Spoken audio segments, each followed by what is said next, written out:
사도행전 13장 13절 말씀 한 절만 보도록 하겠습니다. 다 같이 읽어보겠습니다. 시작. 이제 바울과 그의 일행이 바보에서 배 타고 떠나 밤빌리아의 버가에 이르렀을 때에 요한은 그들을 떠나 예루살렘으로 돌아가니라. 아멘. 여러분, 그 이방인의 사도로 부르심을 받은 사울은 바나바와 마가 요한과 함께 첫 번째 선교 여행을 떠나게 되죠. 그리고 그들이 선택한 첫 번째 선교지가 지난주에 살펴보니까 키프로스 섬이었다라는 것입니다. 그들은 그곳에 도착하여 살라미에서 바보에 이르기까지 복음을 전하게 되는데요. 그리고 그곳에서 선교 사역을 마치고 오늘 본문을 보니까 바보에서 배를 타고 밤빌리아의 버가에 이르게 된다라고 써져 있습니다. 13절 말씀 다시 한번 읽어볼까요? 시작. 이제 바울과 그의 일행이 바보에서 배 타고 떠나 밤빌리아의 버가에 이르렀을 때에 요한은 그들을 떠나 예루살렘으로 돌아가니라. 여러분, 지금 이 TV 화면을 보시면요, 버가라는 곳 여러분 혹시 찾을 수 있으십니까? 여러분, 그 키프로스 그 섬에 보면 살라미가 있고 바보가 있는데, 바보에서 파란 선을 쭉 따라가다 보면요, 그 버가라는 곳이 보일 것입니다. 여러분, 그 밤빌리아는요 광역 지방을 말합니다. 그럼 이제 버가는 그 지방의 항구 도시를 뜻합니다. 항구 도시. 자, 여기서 우리에게 익숙한 이제 이름이 등장하고 있는데, 자, 우리가 그 본문 13절 말씀에 보게 되니까 우리에게 익숙한 이름, 그 이름이 무엇이냐? 바로 바울이다라는 것이죠. 바울. 지난 시간까지 우리는요, 바울은 사울이라는 이름을 사용하게 되었었습니다. 물론 그가 총독 그 서기오 바울 앞에서 하나님의 말씀을 전할 때에 그의 이름이 바울이라고도 하는 사울로 소개되긴 했지만, 사울은 오늘 본문부터 본격적으로 사울이 아닌 바울이라는 이름으로 사역을 시작하게 됩니다. 그러면 왜 사울은요 바울로 이름을 바꿔서 전도 사역을 시작하게 되었을까요? 그건 그의 이름의 뜻에서 답을 얻을 수가 있는데요. 우선 사울의 이름의 뜻은요, 높은 자, 큰 자라는 뜻을 가지고 있습니다. 반면 바울은요, 작은 자라는 뜻을 가지고 있습니다. 사울은 예수님을 만나기 전에 그의 이름의 뜻처럼 세상에서 높은 자였습니다. 학식으로나 혈통으로나 출신 성분으로나 부족한 것이 아무도 없었던 자였죠. 그러나 사울은요, 하나님의 복음 앞에서는요, 누구나 부러워하던 그의 학식도 권력도 그리고 로마 시민권도 모두 배설물임을 깨닫게 되죠. 그래서 사울은 이방인의 사도로서 하나님의 복음 앞에서 작아지겠다 하는 겸손한 마음으로 사울에서 바울로 이름을 바꾸었던 것입니다. 또 사울에서 바울로 이름을 바꾼 이유는요, 그가 유대인의 사도가 아니라 이방인의 사도였기 때문입니다. 아시는 것처럼 사울은요 히브리식 이름입니다. 그리고 바울은요 헬라식 이름입니다.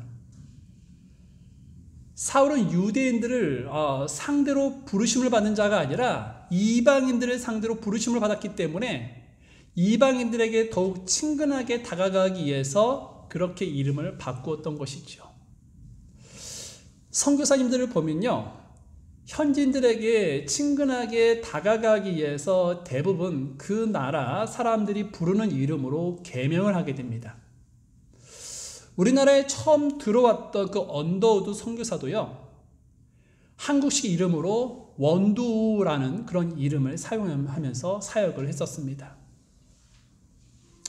또 한국 최초의 침례교 선교사 말콤 페닉도요, 편위익이라는 한국식 이름을 사용을 했었습니다.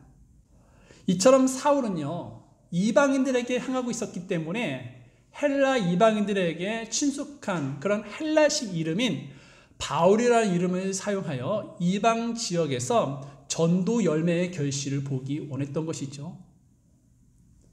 자, 그런데 이제 본절에서 좀 특이한 점을 발견할 수가 있는데요. 그것은 이제 본절 맨 앞에서 바울과 그의 일행이라고 되어 있다는 것입니다. 그동안 여러분, 이 바나바가 안디옥 교회의 총 리더였기 때문에 안디옥 교회의 5명의 지도자를 소개할 때도 첫 번째로 누가 등장하고 있냐면 바나바가 등장하고 있었다는 것이죠. 그리고 가장 마지막에 누가 등장하냐? 바로 바울이 등장하게 됩니다. 그래서 사도행전 13장 3절 말씀에 보게 되니까 그들이 처음에 파송을 받을 때요, 바나바와 사울이라는 순서로 이름이 나타나고 있다라는 것이죠. 그런데 오늘 본절 말씀에서는요, 바울과 그의 일행이라고 하면서 바나바의 이름은 동행하는 사람들에게 포함시키고 그 바울의 이름을 대표자로 사용하고 있다라는 것입니다.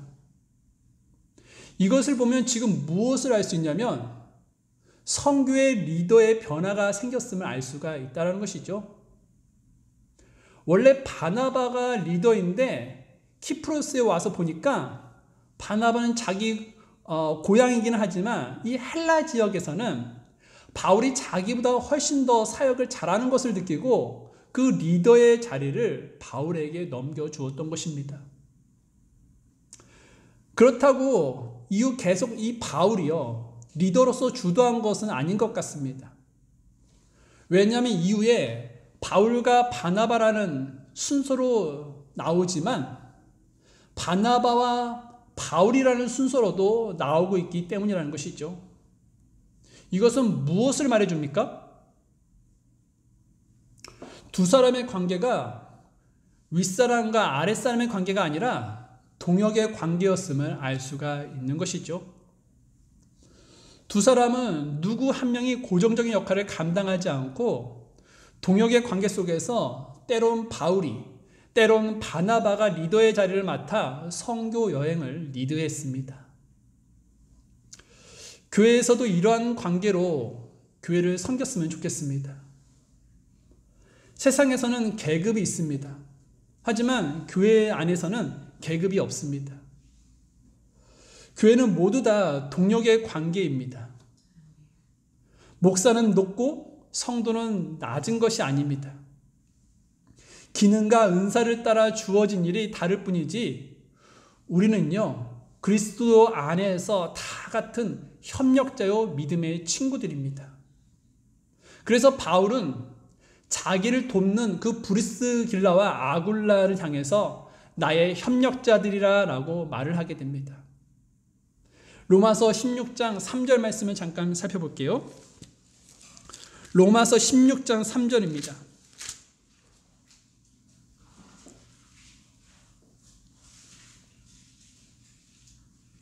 자, 로마서 16장 3절 읽겠습니다. 시작. 그리스도 예수님 안에서 나의 협력자들인 브리스길라와 아굴라에게 인사하라.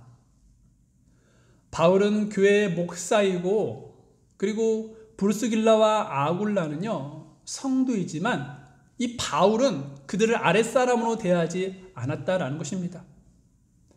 하나님의 왕국을 함께 건설해가는 협력자로 대했습니다. 그러므로 여러분, 목사와 성도는요, 동역자의 관계로서 서로 사랑하고 서로 존중해줘야 하는 관계이다라는 것이죠. 이것은 성도와 성도와의 관계에서도 마찬가지입니다. 성도들은 지혜의 높음과 낮음이 없습니다. 형제요 자매입니다. 누가 더 훌륭하고 더 뛰어나지 않습니다. 모두 다 동료 일꾼들입니다. 그러나 우리가 기억해야 할 것은 교회에서는 질서가 있다라는 것이죠. 왜냐하면 하나님은 교회에게 모든 것을 품위 있고 질서 있게 할지니라 라고 고린도전서 14장 40절에서 명령하고 있기 때문이라는 것이죠. 또한 하나님은 혼란의 창시자가 아니기 때문이라는 것입니다.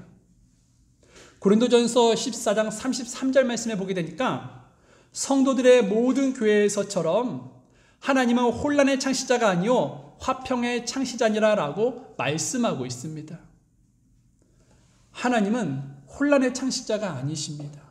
질서의 하나님이시죠. 그래서 교회에서는요, 열심도 중요하지만 더 중요한 것은 질서입니다.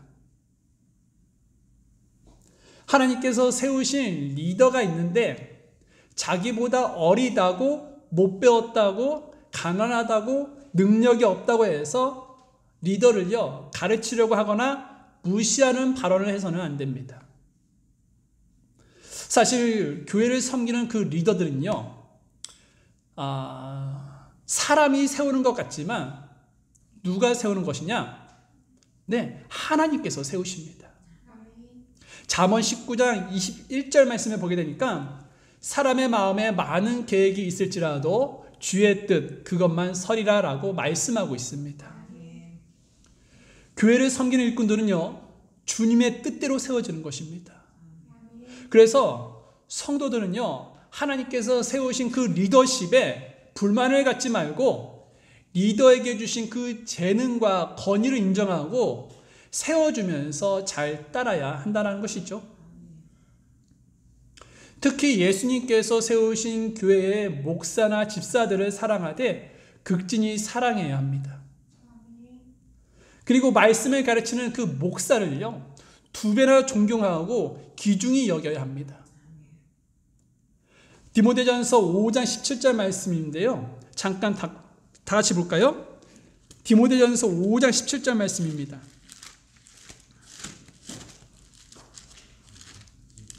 디모데전서 5장 17절 말씀입니다.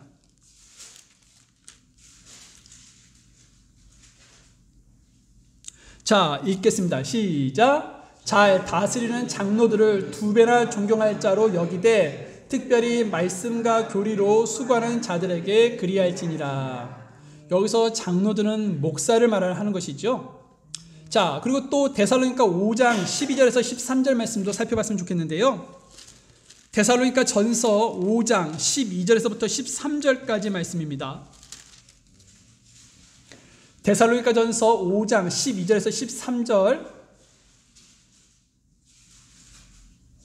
자, 읽겠습니다. 시작. 형제들아, 우리가 너희에게 간청하노니 너희 가운데서 수고하고 주 안에서 너희를 감독하며 너희에게 훈계하는 자들을 알고 그들의 일로 인하여 사랑 안에서 그들을 매우 귀중히 여기라.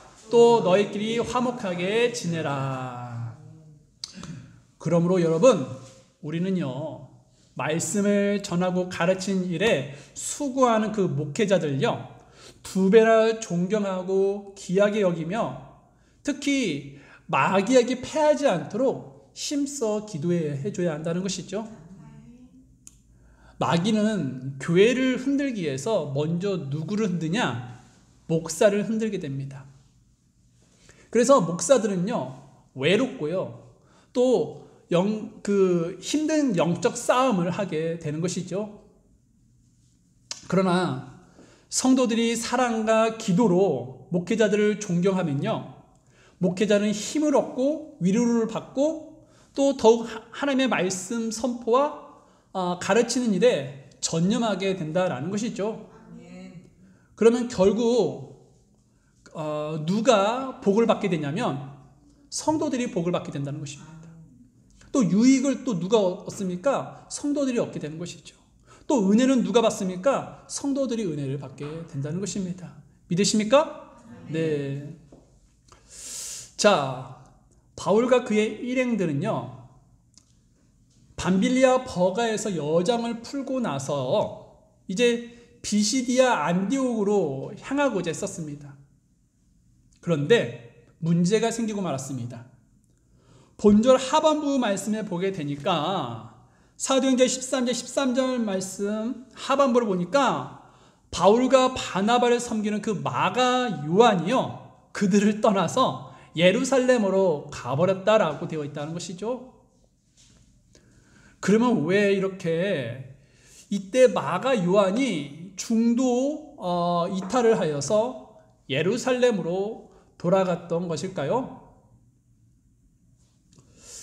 전도 여행이 매우 힘들었기 때문일 것이라고 성경 교사들은 말을 합니다. 그러나 여러분, 사도행전의 기록으로는요, 이 살라미에서 바보까지는 큰 핍박이나 고난이 별로 없었다는 것입니다. 오히려 비교적 순조로운 편이었습니다. 그래서 어떤 성경 교사들은요, 앞으로의 여정이 걱정이 되어서 돌아갔을 것이다 라고 의견을 내놓습니다. 왜냐하면 버가에서부터 버가에서부터는 이제 비시디아 산지를 넘어서 사역지를 가야 하기 때문이라는 것인데요. 이 비시디아 이 산지는요, 해발 1200m라고 합니다. 그러니까 굉장히 높은 고원지대이죠. 우리 이 예천과 안동에 학가산, 아주 유명한 학가산이 있죠. 눈대중으로 봐도 꽤 높은 산 아닙니까? 그런데 이 학가산이 해발 몇 미터인지 아십니까? 예, 약 900m가 됩니다. 그러니까 지금 이 비시디아 이 산지를 넘어갈 때는 1200이었고, 우리가 눈대중으로 봐도 높은 그 학가산이 900m라면 300m를 더 올라가야지만 그 비시디아 산지를 넘을 수 있다는 것이죠. 그러니까 굉장히 힘든 여정으로 이제 그 선교지를 가야 한다는 것을 그 마가가 느꼈을 거라는 것입니다. 저는 개인적으로 산에 올라가는 것을 싫어합니다. 그 고등학교 때 제가 그 학교에서 지리산을 한번 올라간 적이 있었는데요. 제 기억으로는 아마 해발 한 1300m 정도의 그런 산을 올라갔다 내려왔던 것으로 기억됩니다. 그런데 아무튼 이 올라갈 때요, 몇 시간을 올라가도 정상은 안 보이고, 내려오는 사람들한테 얼마 남았어요? 라고 하면 다 왔다고 말을 하긴 하는데 끝은 안 보였던 것이에요. 정말 지금도 그때를 제가 생각해 보면 끔찍합니다. 아마도 마가 요한도요, 그 해발 1200m가 되는 그 높은 산을 넘는 게 굉장히 자기에게는 부담으로 느꼈을 것이라는 것이죠. 또한 그 비시디아 산지에는요, 산적이 출몰한다라는 것이죠. 그래서 위험 지역이었다고 합니다. 그래서 마가는 그것이 두려워서 도망쳤을 것이라고 생각이 됩니다. 그러나 성경은 정확한 이유에 대해서 밝혀주고 있지 않기 때문에 정확한 그 마가의 중도 하차의 이유에 대해서는 알 수는 없습니다. 다만 우리가 이 사도행전 이 15장 말씀에 보게 되면 바나바와 사울이 심하게 다투고 갈라진 그 원인이 마가 요한 때문에 되었다는 것을 볼 때요, 마가가 그들을 떠난 이유는 부정적인 이유가 있었을 것이다 라는 것을 추측할 수는 있습니다. 어쨌든 마가 요한은요, 중도에 이렇게 하차하고 말았습니다. 그런데 여러분, 지난주 말씀을 우리가 생각해 보면 마가 요한을 바나바와 바울을 섬기는 자로 누가 세웠습니까? 성령님이 세웠다는 것이죠. 그래서 당연히 이 마가는요, 어떠한 어려움 속에서도 그 바나바와 바울을 끝까지 섬기면서 옆에서 도와줘야 했다라는 것입니다. 그런데 참으로 안타까운 것은 이 마가 요한이 하나님께서 그에게 맡기신 그 섬김의 일을 그가 소홀히 여기면서 내려놓았다라는 것이죠. 여러분, 하나님께서 맡기신 자리에서 높아지려고 하는 모습, 그건 문제이죠.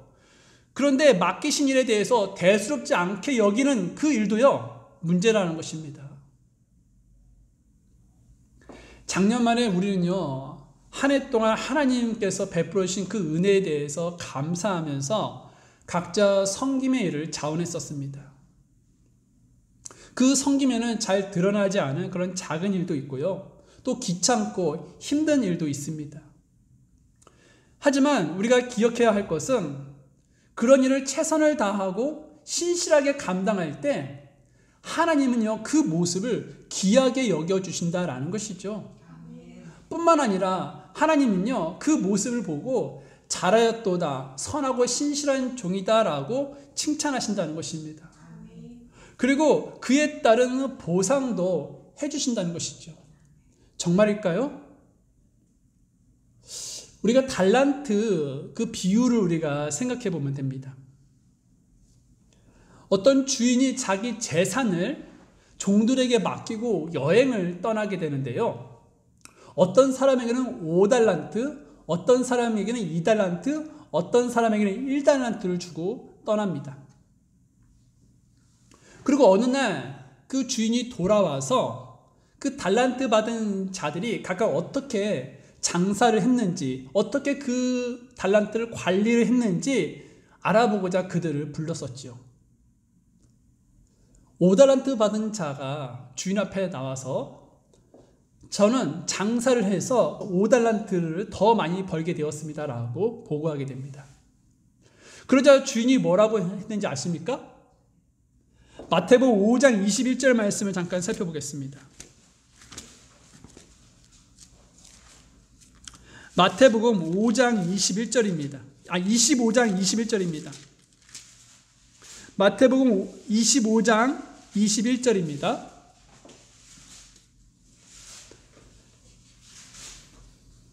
다 같이 읽겠습니다. 시작. 그의 주인이 그에게 이르되 잘하였도다 선하고 신실한 종아 내가 적은 것에 신실하였은즉 내가 너를 많은 것을 다스릴 치리자로 삼으리니 너는 내 주인의 기쁨에 참여하라 하니라. 주인은 그 종에게요, 잘하였도다 선하고 신실한 종아 내가 적은 것에 신실하였도다 라고 칭찬했다라는 것이죠. 그리고 그에 따른 보상으로 많은 것을 다스릴 그런 치리자로 삼았다라는 것입니다. 이어 2달란트 받은 자도 주인 앞에서 이런 말을 하게 되죠. 2달란트로 장사하여 2달란트를 더 벌었습니다 라고 보고했습니다.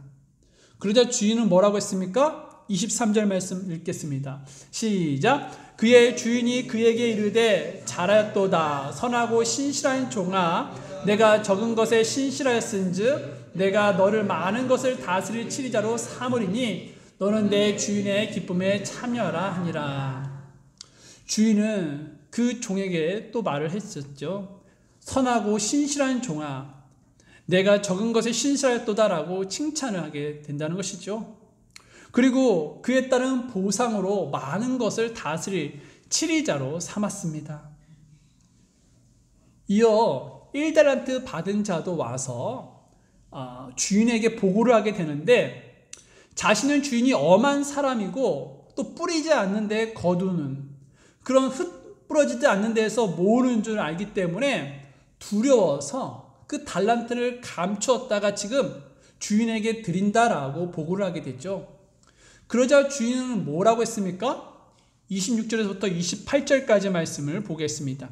시작. 그의 주인이 그에게 응답하여 이르되 악하고 게으른 종아 너는 내가 뿌리지 않는 데서 거두고 부러지지 않는 데서 모으는 줄 알았으니 그러므로 내가 내 돈을 돈 바꾸는 자에게 맡겨서 내가 올 때 이자와 함께 내 것을 받게 했어야 함이 마땅하도다. 그런즉 그에게서 그 달란트를 빼앗아 10달란트 가진 자에게 주라.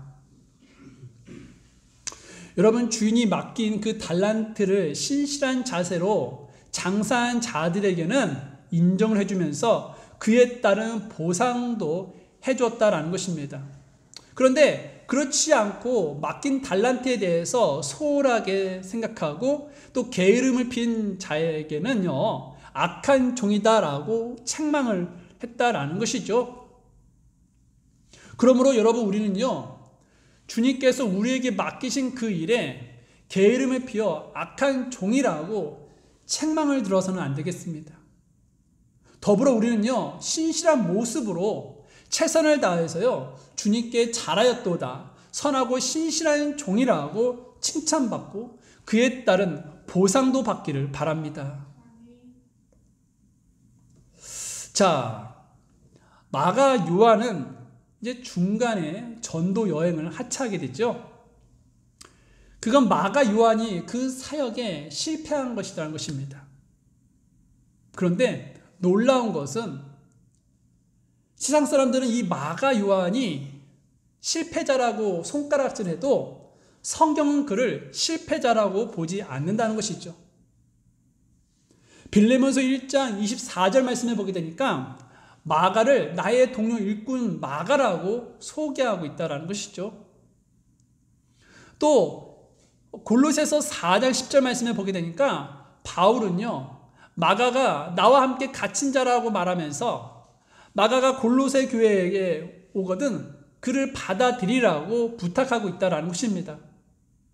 또 디모데후서 4장 11절 말씀을 보게 되니까 바울은 로마 감옥에서 마지막 순교를 앞두고 있었을 때에 이렇게 부탁을 하게 되는데요. 오직 누가만 나와 함께 있느니라. 마가를 취해 데리고 오라. 그가 사역을 위해 내게 유익하니라 라고 부탁을 했다라는 것이죠.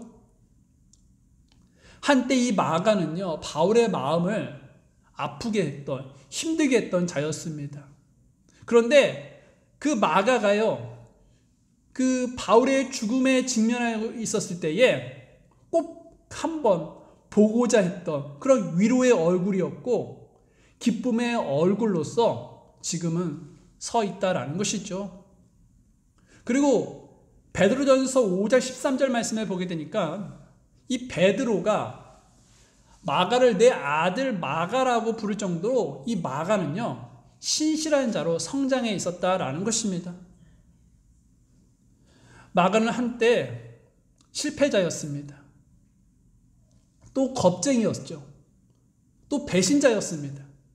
그러나 그때는 그의 믿음이 연약했을 뿐만 아니라 한 번 선택을 잘못해서 그런 것이지, 마가는요, 거기에서 포기하지 않고 실패자로 남지 않고 마가는 다시 일어났다는 것이죠.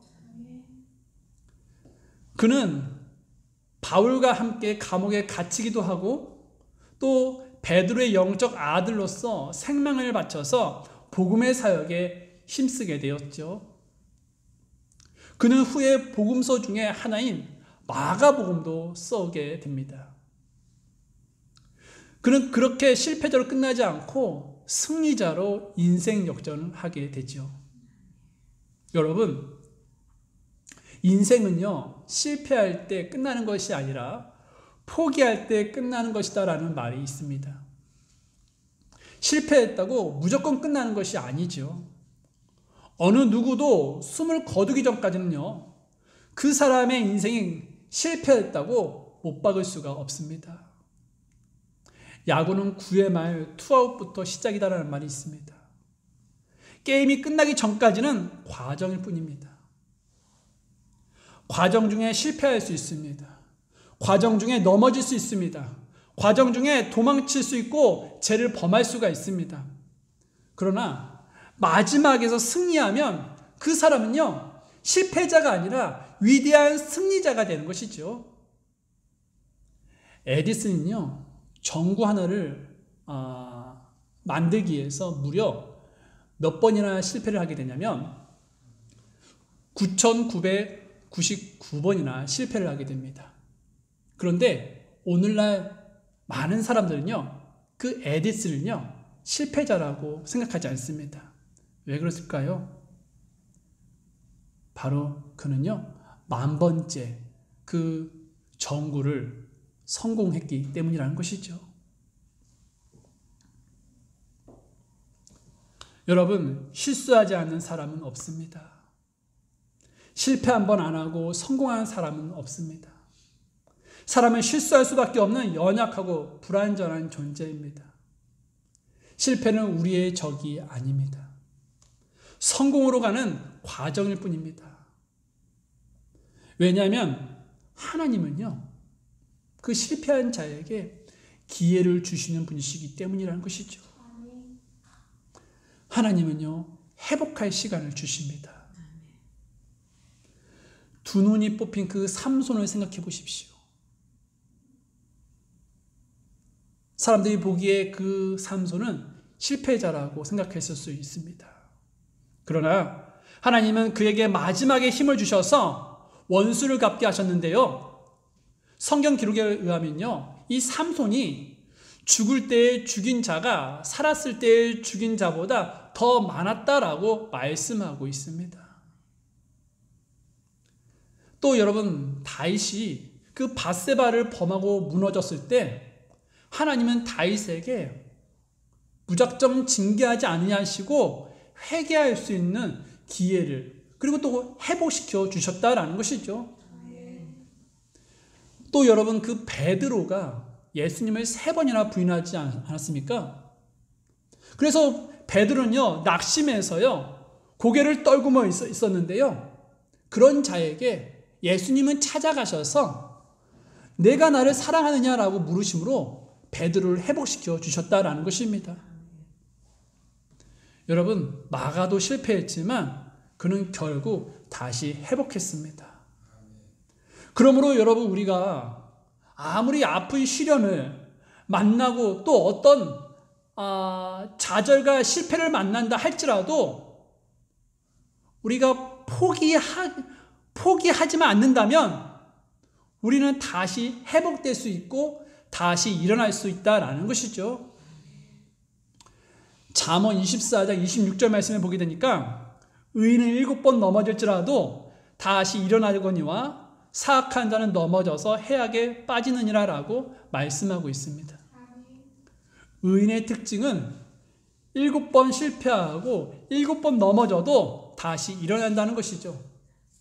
그러나 사악한 자들은 해악으로 인생을 마감하게 됩니다.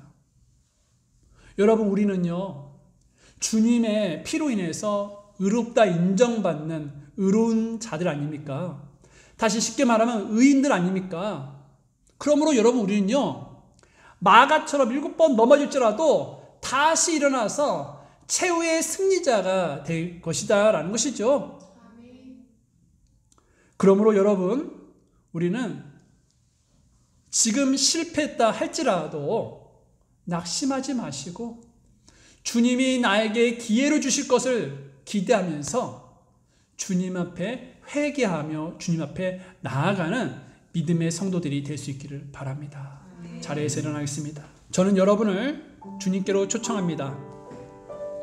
여러분, 누구나 실수할 수 있고 실패할 수 있습니다. 그러나 중요한 것은 인생의 마지막 결론이라는 것이죠.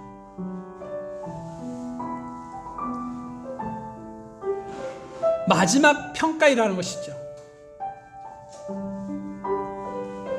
주님 앞에 섰을 때 잘하였도다 선하고 신실한 종아, 내가 적은 것에 신실하였은즉 내가 너를 많은 것을 다스릴 치리자로 삼으리니 너는 내 주인의 기쁨에 참여하라는 말을 들어야 한다라는 것이죠.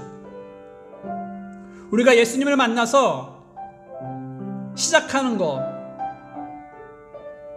그리고 우리가 시작할 때에 굉장히 좋아야 합니다. 선해야 합니다. 멋있어야 합니다. 아름다워야 합니다. 하지만 더욱 중요한 것은 끝이 아름다워야 한다는 것이죠. 아브라함처럼, 모세처럼, 베드로처럼, 바울처럼 점점 더 좋아지는 인생이 되어야 한다는 것이죠. 그러므로 이 시간 주님께 때를 따라 돕는 그 은혜를요, 우리에게도 허락해달라고 주님께 구하시지 않겠습니까? 기도하겠습니다.